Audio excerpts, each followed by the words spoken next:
perfume bottles on a glass tray. It's like a mirrored tray, which you'll see in the thumbnail. But it's just about impossible to hold it up for you in this video without the perfume bottles sliding every which way. So I held it up for the thumbnail, and then now I have it placed right in front of me, and we're just gonna go one by one through my perfumes. I have 7 on the tray, but I'm gonna just focus on 6 of them tonight because one of them I don't know that I'll repurchase. It's almost out and I've been trying to use it up. I do like it though. And that would be Tokyo Milk Light. It's called Transformation. It has, I think, some amber, white clay, I forget what else, but the dry down is really nice on this one. That's about how much there is left, a decent amount. But this is very much a summer scent from me, so I have not been wearing it recently. Okay, so we're gonna focus for real on the 6 others, starting with my most expensive perfume ever that I only wear on special occasions, which is Tom Ford Black Orchid. There we are. I love this bottle. It has a gold black here, and then it's this beautiful shape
it smells great, and I also have found that I spray it a lot. Like, I wear this a lot, and there's still so much of it in the bottle. Whereas I have another perfume I'll show you in a second that is the same amount, 50 milliliters, but and I wear it less frequently, but every time I spray it, I feel like a lot comes out, and the bottle is definitely showing greater use, even though I wear it less frequently. So I like the way this one sprays. We have this beautiful floral print in the background.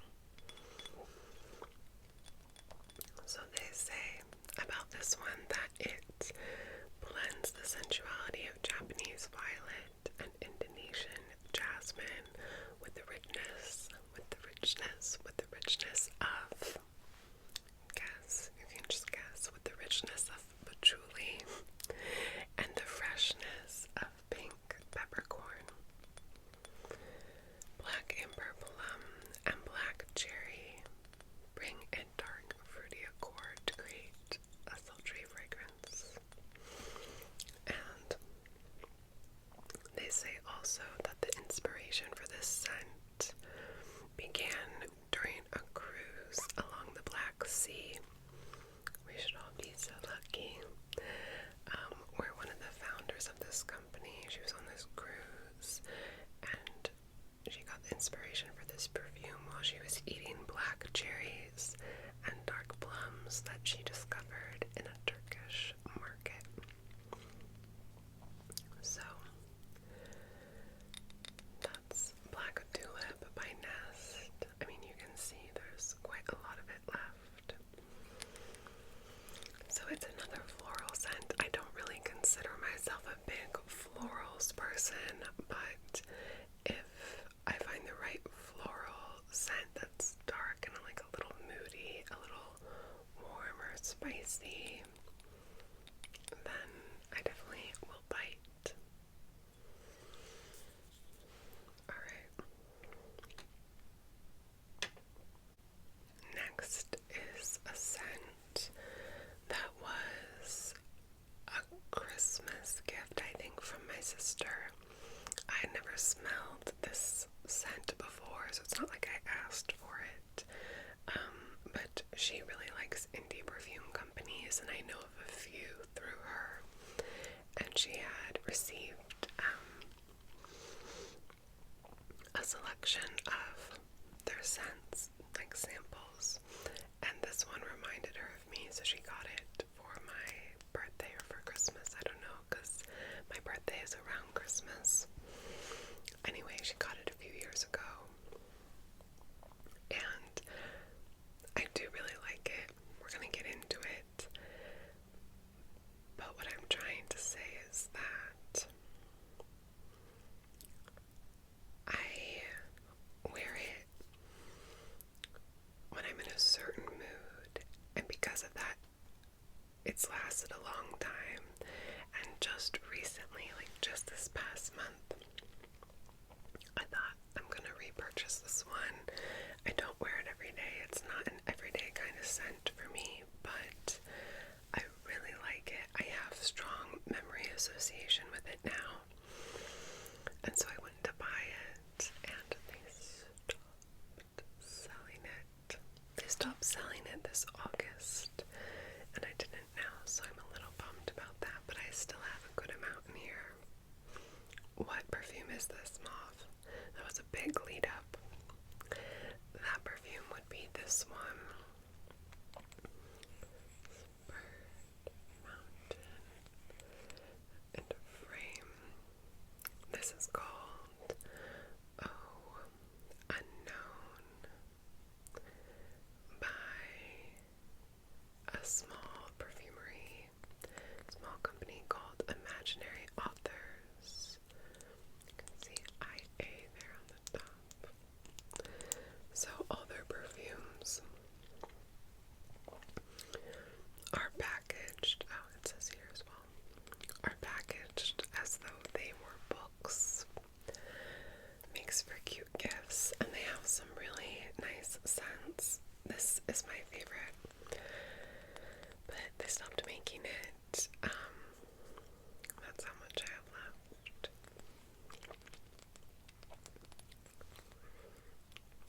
said, when I looked it up, they said that this one was consistently their lowest selling perfume, and that it never found their dedicated audience, so they had to free up some space in storage and decided to use that space for a new perfume, not this one that wasn't selling well.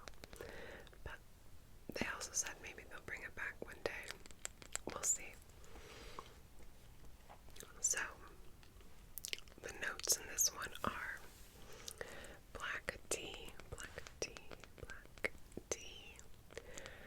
lapsang sojong tincture, orris butter, R-R-I-S.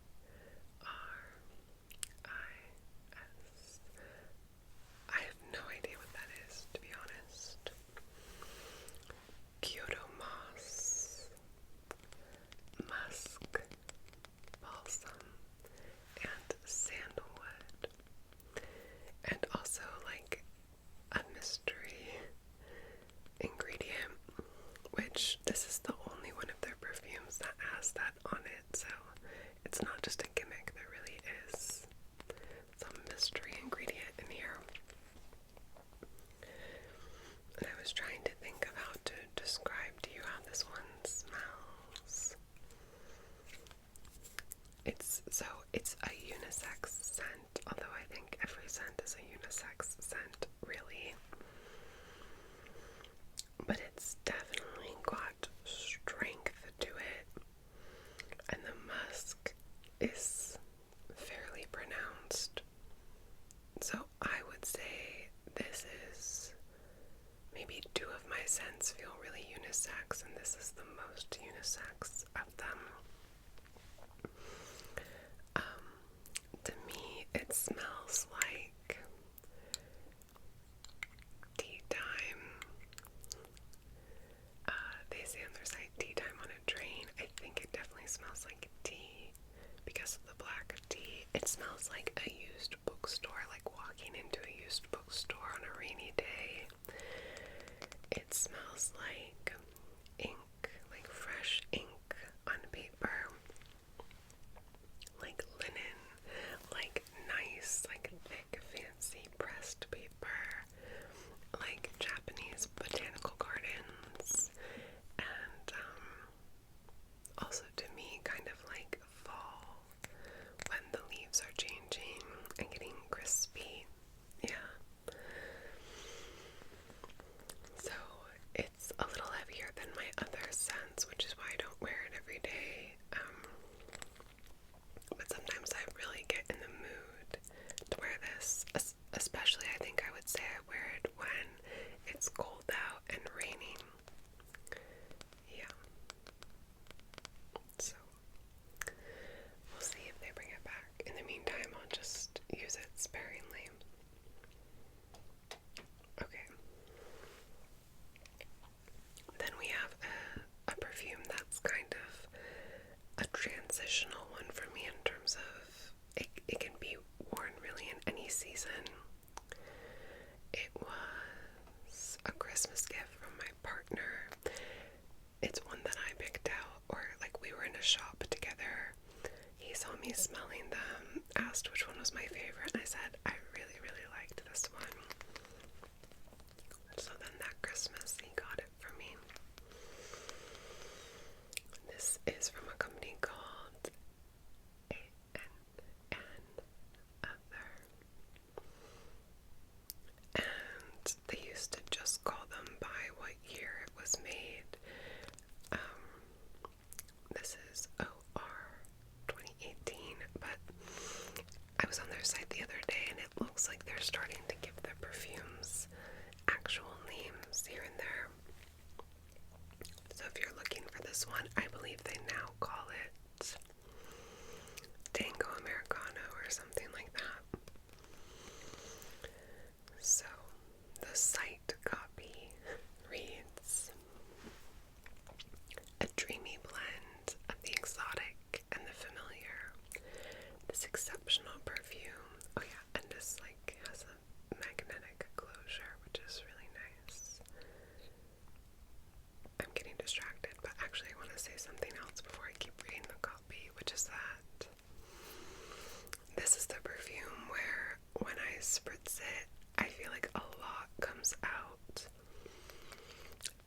so I find myself using it less because I haven't used it that much yet, and yet like a lot of it seems to be gone compared to how many times I've spritzed it. Plus, this could be an everyday scent, but it just happens not to be my everyday scent. It's very versatile though, so I'll just kind of put it on in any season when I just want to mix things up, you know? Anyway, so a dreamy blend of the exotic and the familiar. This exceptional perfume with a driftwood base uses little tones of sweetness, a bit of vanilla, whiskey for warmth, and a rare cannabis accord to accentuate mystical incense notes. Those are all things that I love. Sweet citrus, coffee aromas, and edible notes of chocolate and bakery come alive on the skin as the perfume dries. Yeah, so this one is like got a little gourmand to it as it dries down, but when you first spray it, it feels fresh, slightly floral, warm, and just is always just a little sweet, but not too sweet. And part of that freshness, I think, comes from the citrus notes. So breaking it down by like different notes, we have top notes of blood orange, star anise, and lemon sugar. Just a little sweet, but fresh, but warm, you know. Then the heart is the cannabis accord, myrrh, and night blooming jasmine. And then the base, we have vanilla creme, tonka, and driftwood. I love tonka bean too. Love, love, love. So, I just want to smell it. Yeah, this one is really special. If you can get a sample of it, really special. Like, it does smell familiar, but then also, unlike any other perfume I've ever smelled, it's kind of like a more complex. It sort of reminds me of C by Giorgio Armani, but not really, because of the tonka bean and the lemon sugar, maybe. I love it. Okay.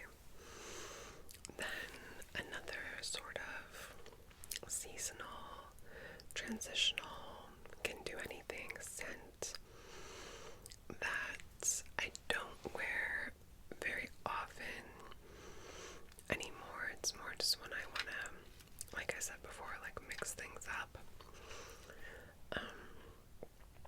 But I wore it every day for a couple of years, especially when I first moved where I currently live. So it just has, that's part of why I don't wear it every day anymore, because it has all these scents, memories tied to this other phase of life for me. So it's just of that time, you know. So I wear it when I want to like feel connected to that time, like feel connected to that version of myself. That would be this one. This is Maison Louis Marie is the name of the company, and it's number 4 Bois de Balancourt. So like Balancourt forest or Balancourt wood. This is said to be a dupe for what is it called? Le Labo Santal 33. Did I just make that up? But you know, that's not something that I said, okay? That's like something people who know about perfume have said. I just love this scent by itself. Le Labo is great, but a little too expensive for my personal taste. So anyway, this friend was over a little bit ago, and like I mentioned that this was a dupe for that, and then she wanted to smell it, so I and she took the smallest whiff of it and was just like, no, that's not a dupe. She said it in this way, which was like, no, that just simply does not compare. And I'm not saying it's the same, but I'm saying it's a known dupe. It's a known dupe. I was just so surprised by her strong reaction. And everyone spends their money in the way they see fit. We all budget our money differently. We all place value on things differently, or place value on different things, rather. So, no shade. I just was so surprised that that friend, who I never previously knew was that into perfume, was like, how dare you call that a dupe? I was like, what? Anyway, I freaking love this perfume. Like I said, it's very woodsy. The copy says, Bois de Belancourt is inspired by our family home, nestled deep within an ancient forest. Along a trail we fondly called Lover's Lane, generations wandered under towering trees, surrounded by stillness and memory. This signature scent layers creamy sandalwood, love sandalwood, and cedar, love cedar, with warming cinnamon and nutmeg, anchored by earthy vetiver, love vetiver, a romantic, comforting fragrance with effortless depth. So, the top notes are sandalwood, cedarwood, the middle notes are vetiver, nutmeg, and cinnamon, and the base notes are amber and wood, or amber wood. So very woodsy, really grounding to me. My favorite places in the world are forests, and so spraying this gives me a little dose of that, and I just love it. This part's glass, this part's plastic. Yeah, I've repurchased this a couple times now.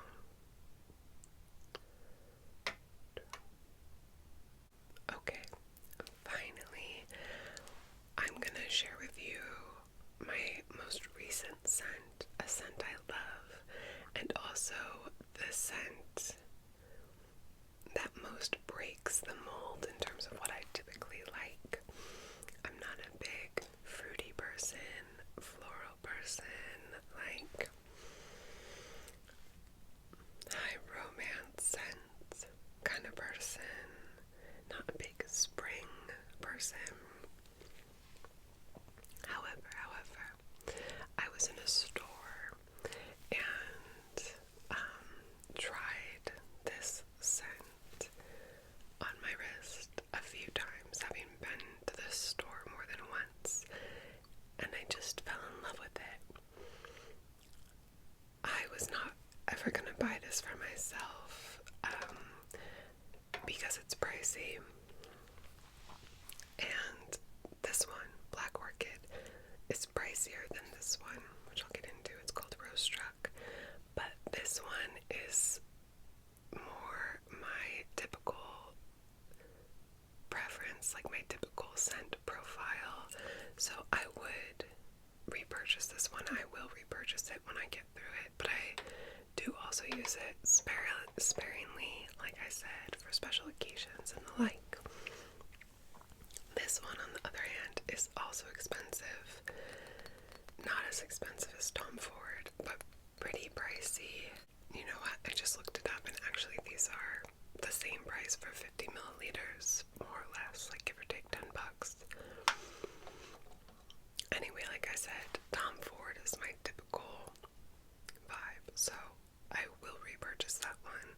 This one feels like more of a stretch, but it's a stretch that I welcome. Like I really did fall in love with this scent, and my sister, who is really into perfume,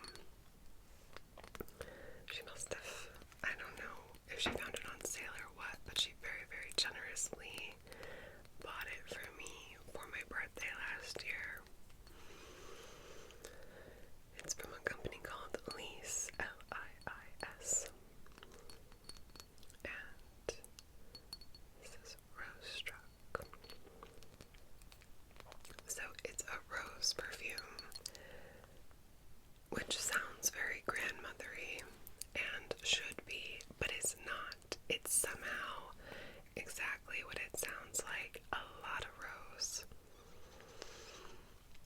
But it smells like real roses, not artificial, and it feels really modern as well somehow.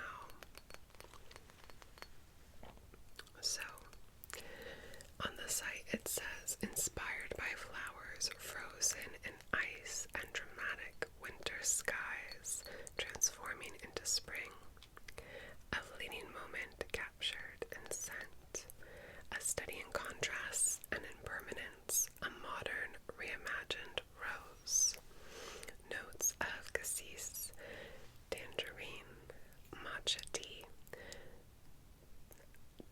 damask rose, and rose centifolia, which are just like the really highly petaled, like tightly packed, like pom-pom-esque roses. So, I don't know. I never thought in a million years that I would be very happy to have a rose scented perfume that's just like rose in your face. But I really, really liked this one. And then my sister, very kindly, as I said, bought it for me for my birthday.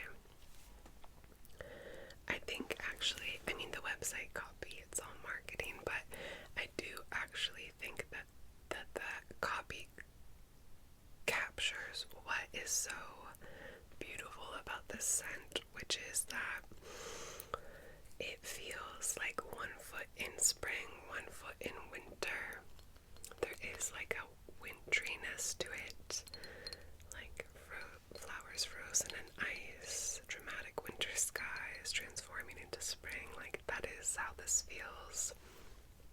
There's a certain coolness and like crispness to it. And it's reminding me, as I talk about that right now, that I went to a going away party recently, and in the ice bucket where they had like sparkling water and stuff for people to drink, the host had taken the heads of purple roses and encased them in spheres of ice, and that was what the ice in the ice bucket was. It was like some normal ice, and then these beautiful big spheres of ice that had frozen purple roses, the heads of purple roses, and it just looked so beautiful and dramatic and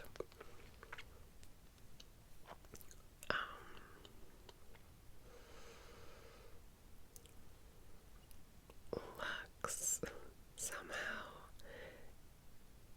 in this really simple way. It was just so beautiful. They were stunning. They were stunning. And the person who was going away, because I brought it up to her, and like someone else was like, wow, those roses and ice are stunning. And when I brought it up to the person who was going away, she said, I know, when I saw them, I cried. That's how much of a visual impact they made. Gorgeous. Anyway, it wasn't a fancy party. It was just like a really beautiful detail. So, this perfume is kind of like that for me. I don't wear it super often because it feels